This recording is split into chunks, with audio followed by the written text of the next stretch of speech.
సింపుల్‌గా హెవీ మసాలాలు లేకుండా ఇంట్లో ఉన్న వెజిటబుల్స్‌తో బగారా రైస్ ఎలా తయారు చేసుకోవాలో చూద్దాం. స్టవ్ మీద పాన్ పెట్టుకొని తగినంత ఆయిల్ పోసి, సాజీరా, అలాగే 3 లవంగాలు, ఒక చెక్క, కొద్దిగా జీలకర్ర వేసి, కట్ చేసుకున్న ఆనియన్స్, కట్ చేసుకున్న మిర్చి, అలాగే బగారాకు వేసి బాగా కలపాలి.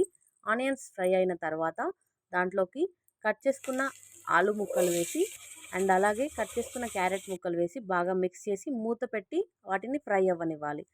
ఆలు అండ్ క్యారెట్ కుక్ అయిన తర్వాత మూత తీసి ఒకసారి కలుపుకొని దాంట్లో కడిగి పెట్టుకున్న బియ్యాన్ని వేసి నెమ్మదిగా కలుపుకోవాలి.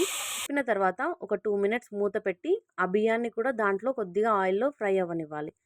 తర్వాత 2 గ్లాసుల బియ్యానికి 4 గ్లాసుల వాటర్ పోసుకొని దాంట్లో కొద్దిగా సాల్ట్, అలాగే కొత్తిమీర, పుదీనా వేసి బాగా కలిపి మూత పెట్టి అది ఉడకనివ్వాలి. మధ్యలో ఒకసారి మూత తీసి కలిపి చూసి మళ్ళీ మూత పెట్టి అది కుక్ అయ్యేంత వరకు ఉంచాలి.